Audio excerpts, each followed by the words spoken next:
Hello, my name's Kalen. I'm going to be telling you a few stories in this video. This is basically a list of all of the times that I have had interactions with police officers and sort of a brief account of how it's affected me. And I'm telling this because I want people to understand what some of us in our society go through in regards to police and law enforcement, and that there are two sides to the criminal justice issue. Okay, let's just get started. My first ever interaction with the police happened while I was pooping in a library bathroom in 3rd grade. I left my backpack outside the stall. The librarian came in, saw my backpack, but did not see my feet under the stall door. She had a meltdown thinking it was a bomb and called an officer who happened to be nearby. The cop talked her down until I finally had the nerve to speak up and tell them I was right there listening to them. This was my first interaction with a police officer. It didn't go so bad. Just a funny story. But as my life went on, things got more and more dramatic. So these are my cop stories in chronological order. These are the personal stories that make this wealthy white guy support Black Lives Matter and the movement to defund the police, or as I have taken to calling it, reinventing crime prevention. Okay. A kid in my neighborhood had been talking for a long time about how he dreamed of being a cop. One day we got in a fight over a bet that he had lost and refused to pay. He threw me against the wall, spat in my face, choked me, slammed my head against the wall, held a hammer over my head, and made me beg for my life. He gave me a big speech about how he would kill me if I ever talked about this. He is a police officer now, just like he said he would be. I started having fantasies of becoming a police officer myself. Most of my fantasies involved locking up and torturing drug dealers. I would kidnap their wives and children and cut off their fingers and let them bleed to death. I felt this was totally justifiable because I had been taught that drug dealers were evil and their families were complicit in that evil. In 6th grade, I took DARE. I really admired the police officer and wanted to be just like him, but I remember him telling this story about how he had lied to a child to get him to turn his parents in for marijuana. Then he destroyed their family and the kid was sent to a foster home. He just laughed about it when he told us. In 7th grade, a security guard at a hardware store tried to frame me for shoplifting. The cashier remembered me, thank God. He made her dig through the garbage for my receipt.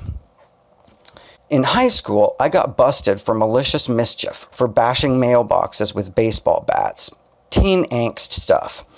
Not stuff I'm proud of, but I'm not particularly proud of anything I did before I was 18 and started smoking pot. An officer came to my house and talked to me about it. To be fair, he was totally reasonable. I went through a youth diversion thing, so I didn't actually go through, quote, the system, and instead had the luxury of actual social workers steering me toward a more ethical lifestyle instead of law enforcement. The experience didn't exactly make me more law-abiding, but it definitely made me more ethical and moral. It taught me very early that there are alternatives to police and prisons that are cheaper, more effective, and more ethical. Shortly after high school, one of my first roommates was a police brutality survivor who had serious PTSD. He had been sexually abused by his stepdad. He had reported it, but the police ignored him, so he ran away from home and was picked up by some cops for selling a sack of weed. They dragged him into an alley and beat him ruthlessly. Then they sent him to juvenile detention for 90 days before forcing him to go back to getting molested by his stepdad. He was 14 years old. I still thought cops were the good guys, so I blindly assumed he had made all this up.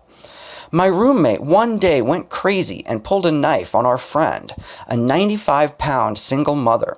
He held it to her throat and screamed in her face that he was going to kill her, but she held her ground and called his bluff. A few minutes after he had left, I asked her if she was going to report this to the police, and she looked at me in shock and said, "Are you out of your mind? I'm terrified of the police. Your roommate is a kindergarten teacher compared to those psychos." Instead, she forgave him and communicated with him about the incident like a human being, and a few years later they became friends on Facebook. He told me that her handling of that situation had changed him profoundly and made him a fundamentally more peaceful person. One day, another friend showed up at my house, his face all battered and mangled. He had Tourette's syndrome and was unable to stop swearing. 2 police officers had found him, knowing he had a disease and a medical marijuana prescription. They intended to destroy the prescription and arrest him for marijuana, but he didn't have any on him. So instead, they beat him within inches of his life and left him in a ditch for dead. He said they kept telling him that all he had to do to live was stop swearing. I was arrested for marijuana distribution in 1998. I remember staring down the barrel of a gun to see a trembling trigger finger. The officers lied to me about the charges I was facing and a whole list of other things. They bullied and threatened me into flipping, relentlessly exploiting my trusting nature and ignorance of the law. I asked one officer if he thought that pulling guns on peaceful, unarmed people such as myself might actually cause so much psychological harm that we are actually more likely to commit crime afterward. He laughed and said, "Sounds like job security to me." At one point in my conversations with a different officer, he explained that police only arrest people when they can make a profit. If there's no money, they won't go after them. You can basically get away with any crime you want in America as long as you don't give the police a way to profit off your arrest. The officer told me this point blank. I started to think about crimes like rape and child molestation and why the police are known for ignoring them. If you look at police behavior with just about any crime and realize police departments are businesses, not public services, suddenly all the dots connect. They will never care about things like rape until they can make a profit. In another conversation, I asked him how he could live with himself arresting people for simple marijuana, and he just shouted words that are burned into my memory. Let me explain something to you, Kalen. Cops don't care about right and wrong. How could we? We wouldn't be able to do our jobs if we did. He went on to tell me about how I would be a miserable failure the rest of my life if I didn't learn to stop caring about ethics. I attempted to help them bust a big-time dealer. I did everything they asked, but the cops didn't show up for the deal, putting me in incredible danger. Then they went ahead and charged me with the original crime, despite my having fulfilled my end of the deal. I went to jail for a night. Most of the guards were really nice, which surprised me. The inmates were super nice too. The next day I had my bail set. The defendants were all men, while the judge, prosecutor, and public defenders were all women. For some reason that fact sticks out in my head. None of them had taken the time to read my file or knew the first thing about me, yet they had total power over me, which I felt was a weird metaphor for my life. But right before that, a man accused of murder also had his bail set. I watched the public defender tear the prosecutor's story apart and even caught her in the act of lying. Then she accused her of only prosecuting this man because he was a Native American and didn't speak English very well. The prosecutor just smiled and said, "I'm not doing anything illegal." The next day, this man was on the front page of the Bellingham Herald, where they painted him as a cold-blooded killer, conveniently leaving out the part where the prosecutor had lied. Since this was my first mention of race, I should say that everyone I talk about in this article is white, unless specifically stated otherwise. As for my crime, I got a good lawyer who used some delay tactics to get me a better deal. During the delay in my trial, I went to a hippie festival where I just happened to watch a police officer frame a man for resisting arrest and then beat him mercilessly while he begged for his life. This happened less than 10 feet in front of me. I have no idea if that man survived. I wrote a more detailed story about it if you're interested, link in the description. A couple months later, I was attacked in a bar by another drug dealer. He beat me to the floor and kicked me in the head numerous times. Some frat boys pulled him off me and saved my life. The bouncer told me the only reason he didn't kick me out along with my assailant was that I made absolutely no attempt to fight back. So there are advantages to being a pacifist. One of my best friends was also friends with this person, so a week later he got their side of the story. It turned out the police told them all sorts of lies about me in a deliberate attempt to incite this kind of violence. I decided to test this idea that police only care about profit, so I made a marijuana legalization website where I openly admitted that I was a drug dealer who was continuing to deal, but only in tiny quantities that the police could not profit from. I let the police and my prosecutor know about the site. The prosecutor just laughed and made no changes to how she was handling my case. The police didn't care either. I bought my way out of my marijuana crime with my high-priced lawyer. Wanting more attention for my marijuana legalization website, I announced a stunt to further demonstrate the police only work for profit theory. I will waltz into a police department and smoke a bowl. One friend joined me, but we didn't realize the police department was closed to the public on Sundays. We were able to get into the foyer, so we smoked a bowl in there, in front of a security camera. Then we taped some marijuana to a note where we used our full names, explaining what we had done. We asked them to open a dialogue with us about marijuana legalization and stuffed the note in the door of the police station. As I predicted, the police made no attempt whatsoever to arrest or communicate with us.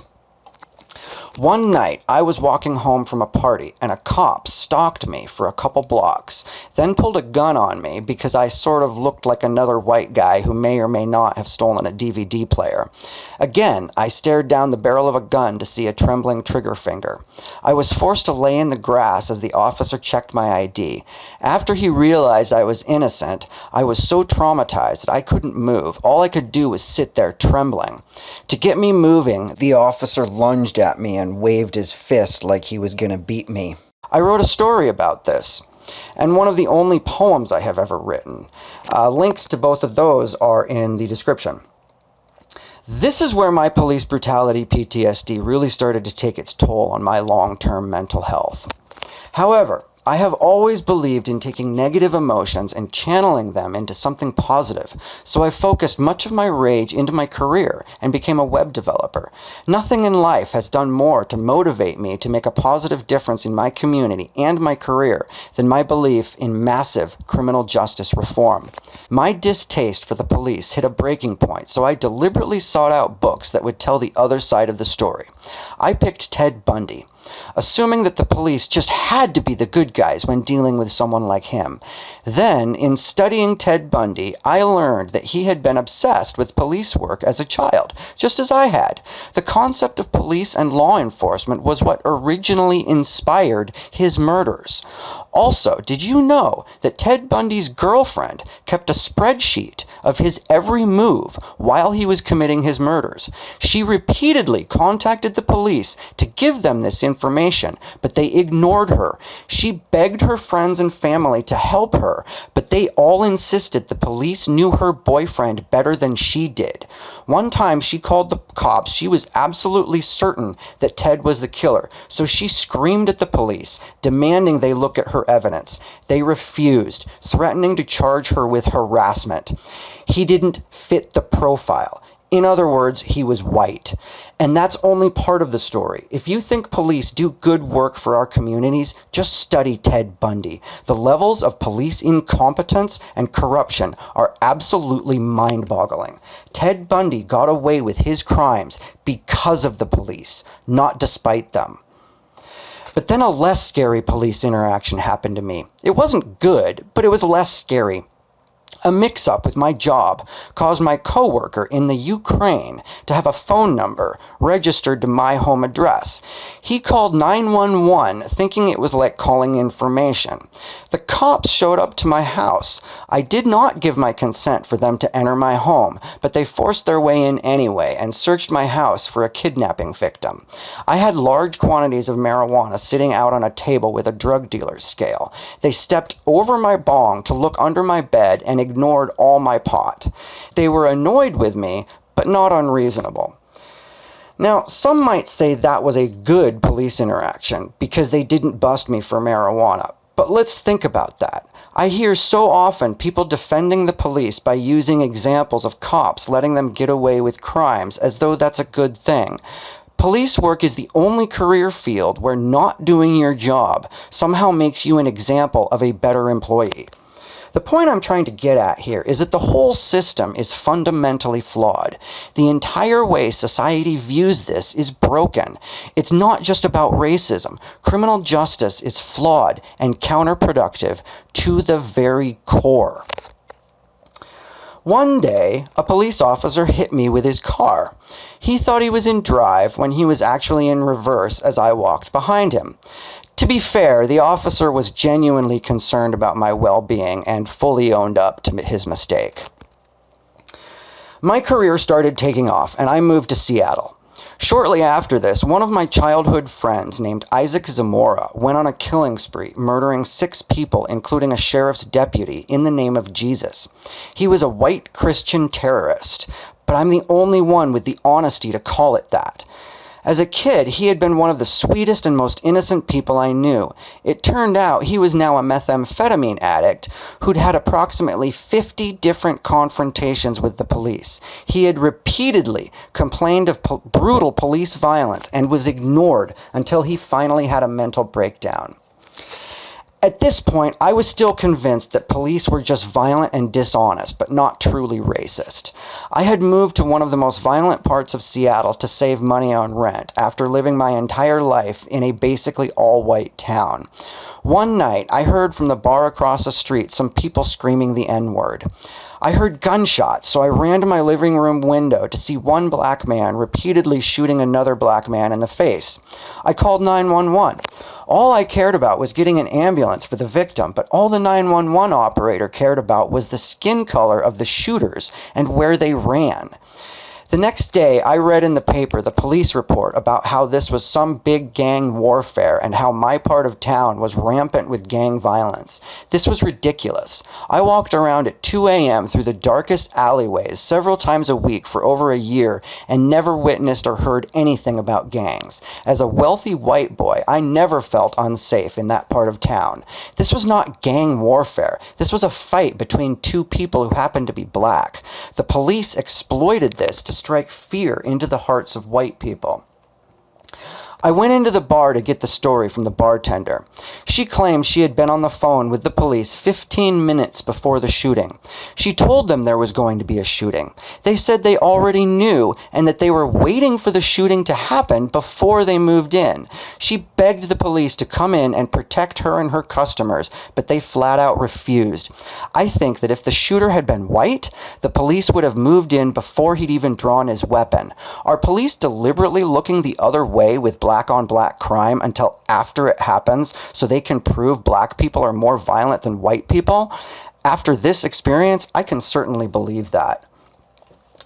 So I have been an atheist for most of my life, and still am. But one day, as I was driving to Costco, I, quote, heard the voice of God telling me to write an article entitled 12 Ways Criminal Justice is Bad for Humanity. The voice told me I may even think of as many as 16 or 18 different reasons. It took me about a week to write. The final product is called 35 Ways Criminal Justice is Counterproductive to Peace on Earth. There's a link in the description. It hasn't gained much traction online, but I do believe this is one of the most important things I have ever written. I also made a video about this, which is also in the description if you don't like reading. I got a different web development job in Seattle, immediately next door to a homeless shelter. Police were there almost every day, so in order to eat lunch, I had no choice but to face my fears head on. This was good for me, but I also paid close attention to who these police were harassing and was really quite shocked to the degree that they paid more attention to the black men. It was actually pretty crazy. There was no specific incident I could point to, but it was just this recurring theme where white people could be drunk jackasses all day and never get police attention, but the moment a black man made a scene, they were all over him. In 2015, I moved to McKinney, Texas, just a month before the 2015 Texas pool party incident. But a few weeks before the incident, we had massive flooding. I remember driving to a park to watch the flood, and I saw on the other side of the freeway some bystanders innocently watching the stream that had overflowed.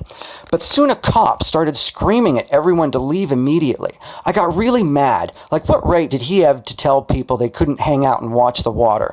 I was calling the cops names under my breath and letting my rage get away from me.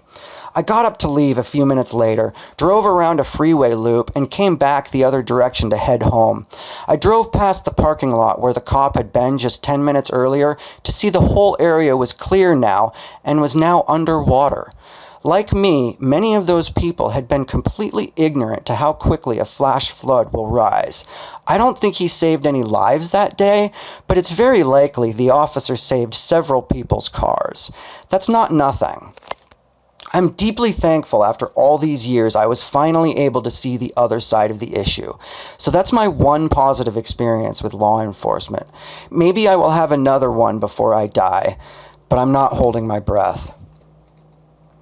I wanted to tell these stories because I so frequently see police brutality survivors who have truly insane, horrific stories to tell about the police, but they get into debates with police supporters and just never mention their own psychological trauma.